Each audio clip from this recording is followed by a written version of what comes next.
Hey y'all, I'm learning about how to have a British Christmas today. Make children cry. Christmas crackers. A cracker may not That's serve fairy cool. tales such as... So as I record this video, it's about a week before Christmas, and as you can see, Roger and I have gotten into the spirit of things.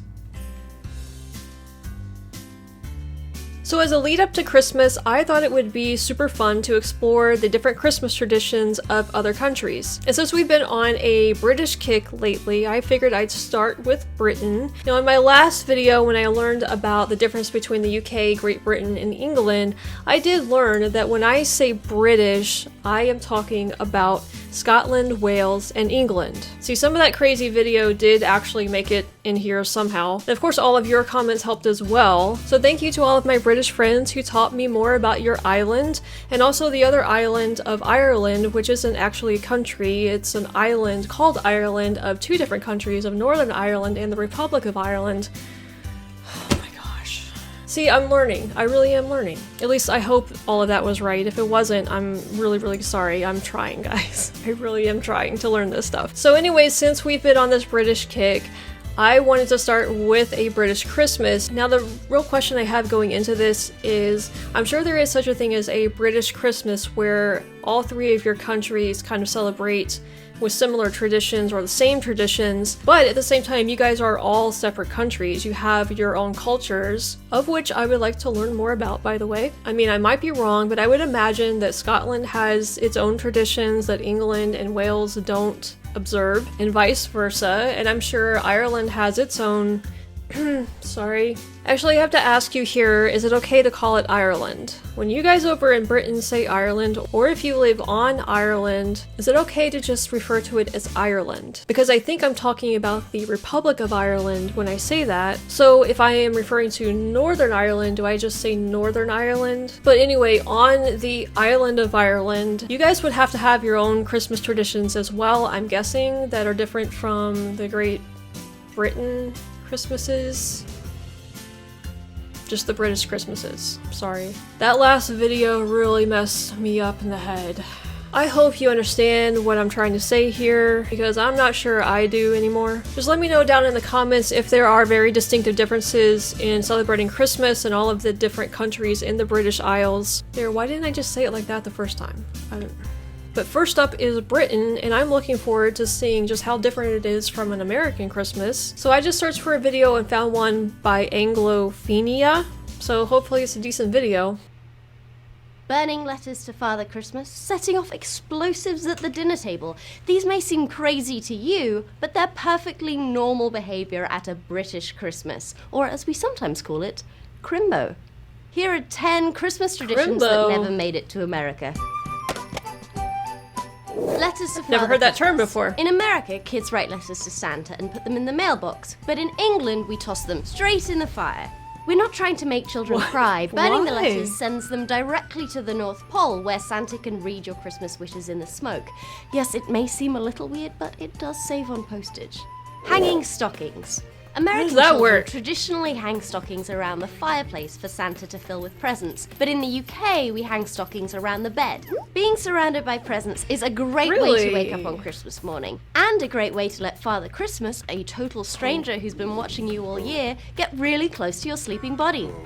Sweet dreams! Also, instead of leaving out milk and cookies for Father Christmas, we leave him brandy and a mince pie because he is a grown-up. Christmas crackers. A cracker may not seem like the most festive thing to serve on Christmas dinner, but these are not the type of crackers that you put cheese on. A Christmas cracker is a brightly decorated cardboard tube filled with fun prizes. When grabbed and pulled apart, a tiny explosive inside makes a loud cracking noise, hence the name. Inside the cracker is usually a cheesy plastic prize, a paper crown, and a terrible joke. Why are ghosts so bad at lying? Because you can see right through them. I'm so sorry. Oh my gosh. Christmas hats. Inside the Christmas cracker are colourful paper hats that it is absolutely mandatory to wear. In fact, 90% of Christmas arguments stem from trying to make your grumpiest relative put their paper crown on. The other 10% comes from playing Monopoly because there are some Christmas traditions the crown, that we share. Like the royalty part of it? Christmas dinner. A British Christmas dinner is just as big a feast as an American one. The main dish is usually roast turkey, often surrounded by bacon-wrapped chipolatas, which are mini pork sausages. Bacon-wrapped miniature pork sausages, now that's a tradition that you Americans should get behind. We serve the turkey with roast potatoes I feel like and we veggies, have something like that. traditionally Brussels sprouts, which are gross, but Oh, it's no. tradition, Nope. so we eat them anyway. We have gravy to smother everything in, and something called bread sauce, which isn't a sauce to put on bread, but a sauce that's thickened with bread, which looks a little lumpy but tastes delicious. Then we eat until we can't move and watch telly until we pass out. Sound familiar? Christmas pudding. Gotta do that too. Americans love to have their pumpkin and pecan pies for Christmas dessert, but in the UK we have Christmas pudding. This that's is more of a very Thanksgiving dense, thing, boiled actually. Cake flavored with dried fruit and spices. It's then soaked in alcohol, aged for several months, boiled again, soaked in alcohol again, and then set on fire. Come to a British Christmas, we soak everything in alcohol and then What's it with you guys and fire and Christmas, putting all this stuff in the fire? light it on fire. The Royal Christmas Message. That's right, every Christmas Day, Her Majesty the Queen gives a holiday speech reflecting on the events of the past year. We all sit around Aww. pretending to pay attention but secretly carrying on with whatever it was we were doing before. Think of it as Yeah. the State of the Union but with much more gold. Boxing Day. Boxing Day is the day after Okay, Christmas Day. Its origins are debatable. Some say that it's a day Do when know about workers would Boxing receive Day. a box of gifts from their bosses. Others say that it's a day when people would box up gifts for the poor. But the main thing that happens on Boxing Day nowadays is shopping. It's kind of like our Black Friday, only nobody gets trampled to death. Oh, really? Pantomime. Every year around the Christmas holes, pretty much every theatre in the country puts on a pantomime. These are plays for kids Really? based That's on fairy cool. tales such as Cinderella and Aladdin, involving a lot of high camp, cross-dressing, and audience interaction. They're normally starring jaded celebrities, so if the idea of seeing David Hasselhoff in a dress excites you, you should definitely check one out. Taking down Oh, the I want to Christmas go tree. to one We of those. Brits That believe sounds the Christmas awesome. tree and decorations should be taken down within 12 days of Christmas, otherwise you'll have bad luck for the rest of the year. This is maybe a tradition that Americans should consider adopting. I've certainly seen people keep their old, brown, dry, withered Christmas trees until almost the 4th of July. Those are some of the major differences between British and American Christmases. Thanks for watching, subscribe for more episodes, and let us know in the comments what you think is the most important part of a proper British Christmas. Happy Crimbo! 'Tis the time of giving. Wow, so that was even more different than I was expecting it to be. Of course, there are some similarities, the Christmas tree, the stockings, although those are not put in the same place as we put them. You know, leaving a snack for Santa, that's, well, I'm sorry, Father Christmas. I actually think that Father Christmas is a really interesting thing to call Santa Claus. Of course, I've heard Father Christmas before, but what's the story behind that? Why do you guys call him Father Christmas? And I should probably actually figure out why we call him Santa Claus. And I think in Germany they call him Kris Kringle? If it's not Germany that calls him that, I apologize. I just know that somebody calls him Kris Kringle as well. The letter thing to Santa Claus is...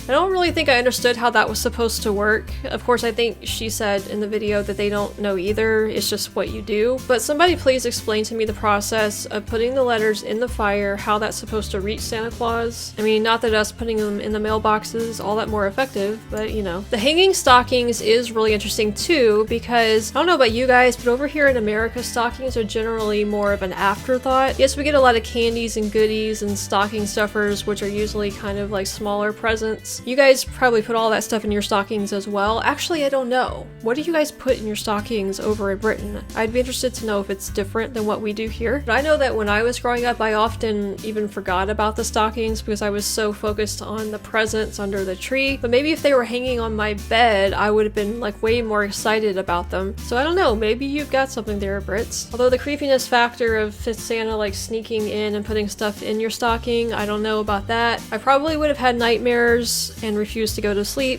as a child. The Christmas crackers was definitely not something I was expecting. I've never actually seen that before. Kind of reminds me more of the 4th of July with a little explosive inside. Fun fact that you did not ask for, I actually have been a licensed pyrotechnician and have worked with explosives.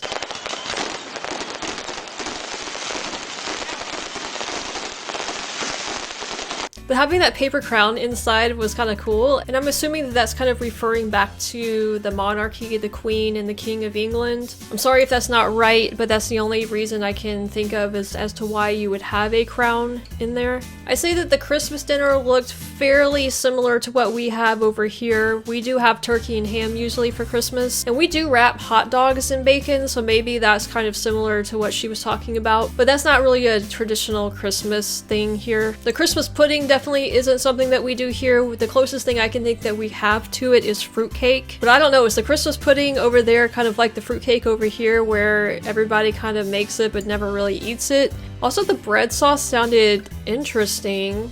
I might have to try that sometime. Now, as far as Boxing Day goes, I didn't know that you guys actually went shopping. I thought it was just kind of like a day off that you guys chilled at home. But is the shopping on Boxing Day more of like a recent trend, or is that something that you guys have always done and I just don't know about it? The thing that was most interesting to me in this was the pantomime. I've done a lot of theater production stuff, all of the behind the scenes stuff. So I love theater, and the thought that the theaters all over put on these pantomime shows. I have heard of the British pantomime, but I've never actually seen one, I don't think. But that just sounds like a really cool, like, community type thing to do for Christmas. I don't know, do you guys go to those? And lastly, I have to say, taking down the Christmas tree, I haven't heard the 12 days bad luck thing before, but yes, some people do leave their trees up an ungodly amount of time after Christmas. I'd say for the most part, people here in America tend to take their trees down kind of like in the first week of January. You'll see all the people that have the real trees, they'll put them out on the curbside for the trash to come pick up, but we have a fake tree, so we just put ours up in the attic. So anyway, that's it for the British Christmas traditions. Now, I'm sure that there are a lot of them that were not mentioned in this, so please let me know in the comments what was left out of this, and also let me know what other countries have really cool Christmas traditions that I need to learn about. I do know that Germany is definitely one that we have to do because I know Christmas is big in Germany. So anyway, thanks for watching, guys. If you enjoyed this video, please do like and subscribe. I've got a lot more coming your way soon, so stay tuned, and Roger and I wish you a very Merry Christmas.